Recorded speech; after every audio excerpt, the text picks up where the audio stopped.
Hi everyone, it's Video Thursday. My name is Nikki Novo and I'm the author of The Art of You and Me, an inspirational blog for the whimsical type. Thank you so much for joining me today on this not so beautiful day here in not always sunny Miami. But nonetheless, we have a great topic today. I'm going to talk about 5 tips to help you get out of the entrepreneur closet. See, when I tell people that I work from home, I usually get the same response. Oh, that's so amazing. I wish I could do that. How did you work that out? And I always give the same answer, and it's that actually I designed my life that way. I really, a few years back, I really made the decision to make the move to actually work from home. So it was planned. And of course, there was times when I was doing, 2 things. I was working my full-time job for somebody else at an office, and then at night I would freelance and write other stories for other people so that I could eventually build up my freelance work enough that I could make that move. So there's definitely a transition. It doesn't happen overnight.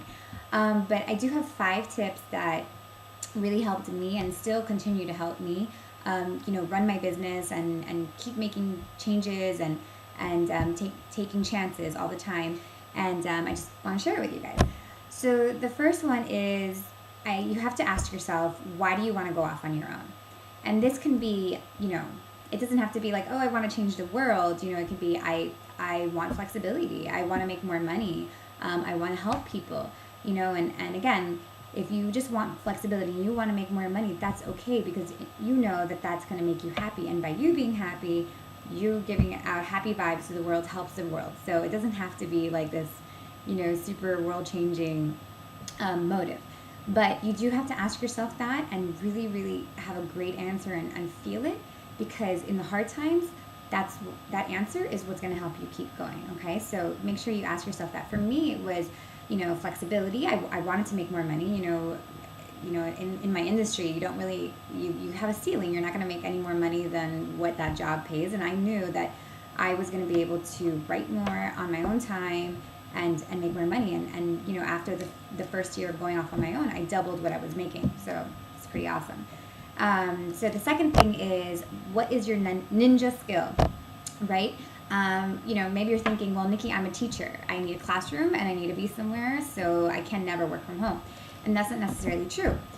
Now, everybody has indirect skills. Maybe you're not going to be a teacher anymore, but you're going to take something from your teaching experience that's going to help you run this new business or be a consultant or do what it is that you want to do. But it might not be like the actual teaching at a class. There might be a skill that you learn or something that you really love from teaching that you can take out and make a specialty out of it, okay? So you really have to think outside the box and just find that skill. It can be something as simple as like, I'm really good, customer service. I'm really good with people or whatever. It's like just a general skill. You need to find that. That's what you need to find. Number 3, create a product that you adore. And, this is going to take some research and learning and, a product or a service, but you have to like really, really love it.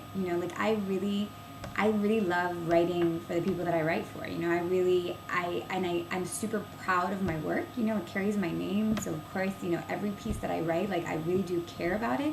And, if you are not going to care about your product, then like nobody else is either, so you really want to put like the love into that and find that place in you that, helps you put the love into your product or your service or whatever you're giving it. But you really have to love it so that translates to the person that you're selling it to. We're all selling something, right? I sell words.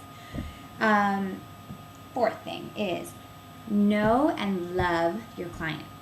Like I said, okay, so you might think, okay, Nikki, your client is Allure magazine or a Daily Candy, and yes, they are my client, but really the person that I'm thinking about when I'm writing are you guys, my readers.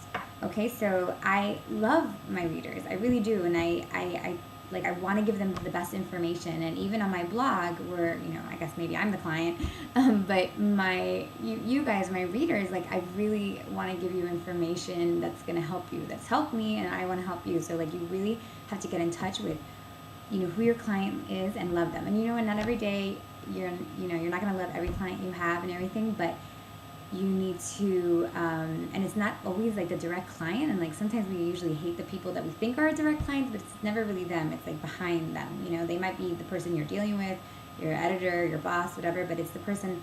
It's the person that's getting the final product. You really have to love that. You really have to love that person.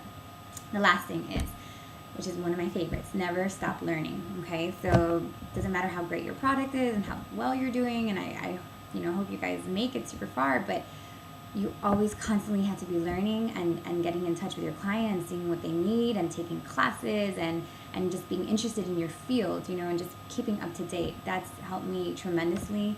I read other people's stuff. I see how they write. I look up words. I tried videos, things like that. So I'm always trying to learn. I'm always trying to understand like what's working, what people want, and I'm just always interested in how I can like keep going, So never stop learning. Those are my 5 tips. For now, for those people that are closet entrepreneurs, and you're sitting at your office and maybe like listening to me with like headphones or something, that's how I envision you, or maybe on your phone or at home or whatever. But today, I want you to take one step towards becoming an entrepreneur, if that's really what you want. Just one little step. And I'm not, talking about quitting your job or doing something very extreme, but like a little step. Maybe it's researching, maybe it's sending an email to somebody that works in your industry that could maybe offer you some advice. But just take one step, and the only thing is you can't think. You just have to do. That's the one thing that's totally helped me. I just do a lot of the time. So, but like I said, a little thing. Don't go quit your job. So please, today, take one step, and just flow from there and see how it goes, okay? Well, thank you guys so much for listening. If you have any questions, you can always leave me a comment, or you can send me an email. I'm happy to further this discussion, okay? But good luck. You can do it. Everybody can do it. Actually, that's where the world's going, so get on it, okay? Work from home. See you guys later.